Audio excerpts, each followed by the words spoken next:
மாண்புமிகு பேரவை தலைவர் அவர்களே, மாண்புமிகு முதலமைச்சர் விஜய் அவர்கள் தலைமையிலான அரசின் மீது நம்பிக்கை கோரும் தீர்மானத்தின் மீதான விவாதத்தில் பங்கேற்று பேச வாய்ப்பளித்தமைக்காக தங்களுக்கு நன்றி தெரிவித்துக் கொள்கின்றேன். சமூக நீதி, ஜனநாயகம், சமத்துவம் என்பதுதான் பாட்டாளி மக்கள் கட்சியின் கொள்கையாகும். இந்த கொள்கை நோக்கங்களை எட்டுவதற்காகத்தான் பாட்டாளி மக்கள் கட்சி தொடர்ந்து பாடுபடுகிறது. போதை இல்லாத தமிழ்நாடு, சமூக நீதி மற்றும் வளர்ச்சியில் சிறந்த புதியதோர் தமிழகம் படைப்போம் என்பதுதான் பாட்டாளி மக்கள் கட்சியின் நிலைப்பாடு ஆகும். பாட்டாளி மக்கள் கட்சியின் கொள்கைகளும் நோக்கங்களும் எப்போதும் தமிழ்நாட்டின் நலனை முன்னிறுத்துபவையாகும். தமிழ்நாட்டில் 69% இட ஒதுக்கீட்டை பாதுகாக்க சமூக நீதி கணக்கெடுப்பு எனப்படும் சாதிவாரி சர்வே நடத்த வேண்டும். அதன் அடிப்படையில் அனைத்து சமூகங்களுக்கும் விகிதாச்சார பிரதிநிதித்துவம் அளிக்கப்பட வேண்டும். பெண்களின் பாதுகாப்பையும் முன்னேற்றத்தையும் உறுதி செய்ய வேண்டும். முழு மதுவிலக்கு மற்றும் போதைப் பொருட்களை முற்றிலுமாக ஒழிக்க வேண்டும். நீர் மேலாண்மைக்கு முக்கியத்துவம் அளித்து பாசன திட்டங்களை செயல்படுத்த வேண்டும். அனைத்து வேளாண் விளை பொருட்களுக்கும் விலை நிர்ணயம் செய்தல், கொள்முதல் செய்யப்படுவதை உறுதி செய்தல், உழவர்களின் வாழ்க்கை தரத்தை உயர்த்துதல், தரமான திறன் சார்ந்த கல்வி இலவசமாக வழங்கப்படுவதை உறுதி செய்தல், இளைஞர்களுக்கு அரசு மற்றும் தனியார் வேலை வாய்ப்புகளை உருவாக்கி வழங்குதல், தனியார் வேலை வாய்ப்புகளில் 80 விழுக்காட்டை தமிழக இளைஞர்களுக்கு வழங்க சட்டம் இயற்றுதல், அனைவருக்கும் தரமான மருத்துவம் இலவசமாக வழங்கப்படுவதை உறுதி செய்தல், சுற்றுச்சூழலை பாதுகாத்தல், சதுப்பு நிலங்கள் ஆக்கிரமிக்கப்படுவதை தடுத்து நிறுத்துதல், மணல், கிரனைட், கருங்கல் உள்ளிட்ட கனிம வளங்கள் கொள்ளை அடிக்கப்படுவதை தடுத்தல், தமிழ் மொழி வளர்ச்சி, கலாச்சாரம் ஆகியவற்றை பாதுகாத்தல் ஆகியவைதான் பாட்டாளி மக்கள் கட்சியின் நோக்கங்கள் ஆகும். மாண்புமிகு முதலமைச்சர் அவர்கள் தலைமையிலான ஆளுங்கட்சியும் சட்டப்பேரவை தேர்தலுக்கு முன்பாக வெளியிட்ட தேர்தல் அறிக்கையில் பாட்டாளி மக்கள் கட்சியின் கொள்கைகள், நோக்கங்கள் ஆகியவற்றுக்கு ஒத்துப்போகும் வகையில்தான் வாக்குறுதிகளை வழங்கியது.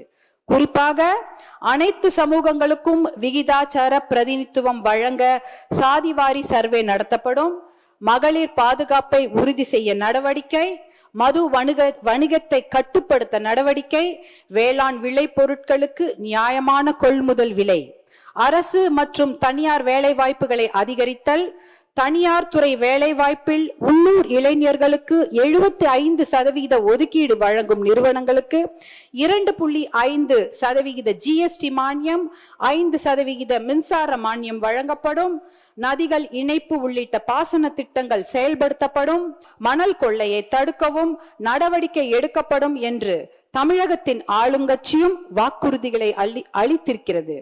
தமிழகத்தின் முதலமைச்சராக பொறுப்பேற்ற மாண்புமிகு விஜய் அவர்கள் சட்டம் ஒழுங்கை பாதுகாப்பதற்கான நடவடிக்கைகள் குறித்து விவாதித்த பின் வழிபாட்டு தலங்கள், பள்ளிகள், மக்கள் கூடும் இடங்கள் ஆகியவற்றுக்கு அருகில் உள்ள 717 மதுக்கடைகளை அடுத்த 2 வாரங்களுக்குள் மூட ஆணையிட்டிருக்கிறார். அந்த நடவடிக்கையை பாட்டாளி மக்கள் கட்சி வரவேற்கிறது, பாராட்டுகிறது. மது ஒழிக்கப்பட வேண்டும் என்பதற்காகத்தான் 40 ஆண்டுகளுக்கும் மேலாக நாங்கள் போராடி வருகிறோம். உச்ச நீதிமன்றம் வரை சென்று சட்ட போராட்டம் நடத்தி தேசிய அளவில் 90,000 மதுக்கடைகளையும் 90,000 வைன் ஷாப்ஸ், தமிழ்நாட்டில் 3,321 மதுக்கடைகளையும் மூடியது பாட்டாளி மக்கள் கட்சி தான். தமிழ்நாட்டில் முழுமையான மதுவிலக்கையும் போதைப் பொருள் ஒழிப்பையும் மேற்கொள்ள அரசு நடவடிக்கை எடுத்தால் அதை பாட்டாளி மக்கள் கட்சி வரவேற்கும். மாண்புமிகு பேரவை தலைவர் அவர்களே, எனக்கு ஒரு ஆசை. என்னுடைய பேர குழந்தைகள் வளர்ந்து வரும்பொழுது போதை இல்லாத, மது பழக்கம் இல்லாத தமிழகம் உருவாகி இருக்க வேண்டும். அது என்னோட ஆசை மட்டுமல்ல, தமிழ்நாட்டில் இருக்கக்கூடிய அத்தனை பெண்களுடைய ஆசையும் அதுதான். போதை பழக்கமும் மது பழக்கமும் நம் இளைஞர்களை சீரழித்து கொண்டிருக்கிறது. நம்ம குழந்தைங்க வளரும் போது எப்படி வருவாங்களோ, ஒழுக்கமாக இருப்பார்களா என்பதே இன்று சந்தேகத்திற்குரிய ஒரு நிலைமையில தான் நம்மளுடைய தமிழகம் தள்ளாடி கொண்டிருக்கிறது. இது என்னுடைய ஆசை மட்டுமில்ல, எல்லாருடைய தாய்மார்களுடைய ஆசையும் அதுதான். அதற்கு முதற்கட்டமாக நேற்று நம்முடைய மாண்புமிகு முதலமைச்சர் அவர்கள் 717 மதுக்கடைகளை மூடப்படுவதாக அறிவித்திருக்கிறார். அதை நாங்க மனமார்ந்து பாராட்டுகிறோம், வரவேற்கிறோம், அதற்கு நன்றிகளை தெரிவித்துக் கொள்கின்றோம்.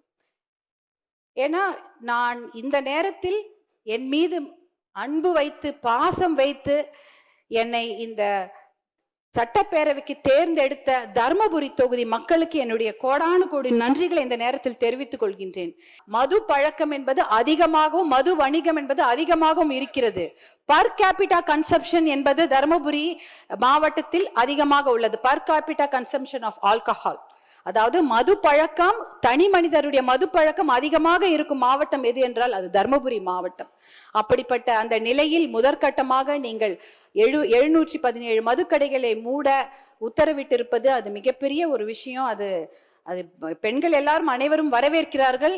என்னுடைய தர்மபுரி தொகுதியில பேருந்து நிலையத்துக்கு அருகில் ஒரு 3 டாஸ்மாக் கடைகளை நேற்று மூடி இருக்கிறார்கள். இதற்கு எங்களுடைய பாராட்டுதல்களை நாங்கள் கண்டிப்பாக தெரிவித்துக் கொள்கின்றோம். அதே போல ஒரு மதுக்கடையை மூடுனா அதற்கு பக்கத்துல ஒரு 4-5 சந்து கடைகளை திறந்து விடுகிறார்கள். அது தமிழகம் முழுக்க இருக்கிறது. தர்மபுரி மாவட்டத்துல அதை நாங்க கண்கூடாக பார்த்திருக்கின்றேன். நாங்கெல்லாம் வெறுத்து போயிருக்கிறோம்.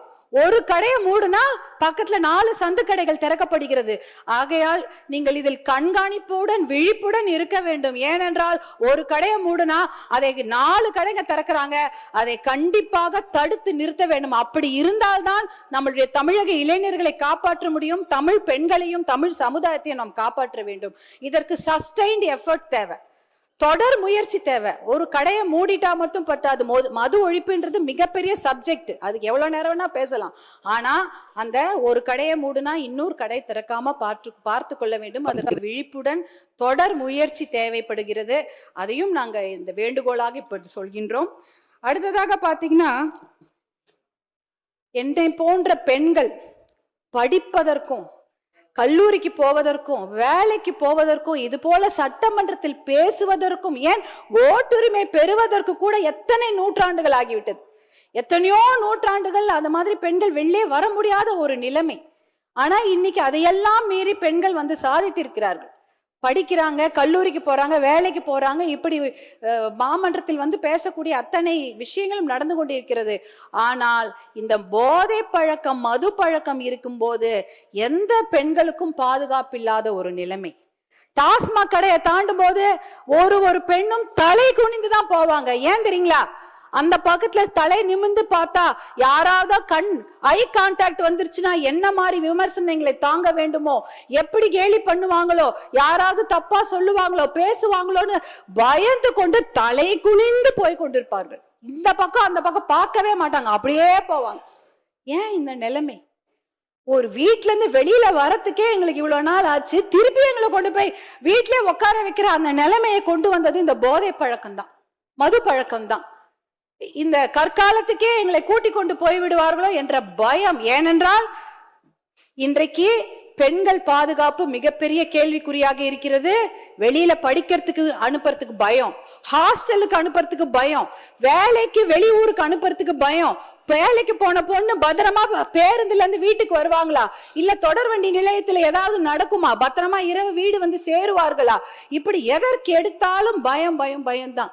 ஏன்னா அந்த அளவுக்கு போதை பழக்கம், மது பழக்கம், அந்த இதனால் பெண்கள் பாதுகாப்பு மிகப்பெரிய அச்சுறுத்தலுக்கு ஆளாகி இருக்கிறது.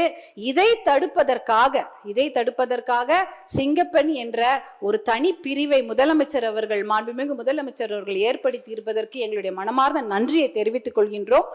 அதே சமயம் ஒரு ஆக்கப்பூர்வமான ஒரு சஜஷன் தான், இந்த துறையை தனியாக ஏற்படுத்தி அதற்கு ஒரு டிஜிபி அவர்களை போட்டு நீங்க அவர் கீழே ஒரு பெரிய குழுவை அமைத்தீர்கள் என்றால் அது விமன் சேஃப்டிக்கு மட்டுமல்ல, விமன் எம்பவர்மெண்ட்டுக்கும் ஒரு மிகப்பெரிய ஒரு நடவடிக்கையாக அமையும் என்பதை இந்த நேரத்தில் நான் உங்களுக்கு வேண்டுகோளாக வைக்க விரும்புகின்றேன்.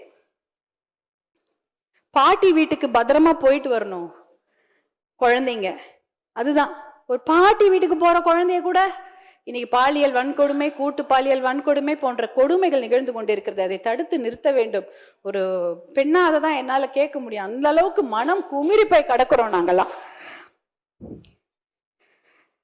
அதே நேரத்தில் சமூக நீதிக்கு பாதிப்பு ஏற்படுத்தும் செயல்களையோ தமிழ்நாட்டு மக்களுக்கு எதிரான நடவடிக்கைகளையோ தமிழக அரசு மேற்கொண்டால் அதை பாட்டாளி மக்கள் கட்சி எதிர்க்கும்.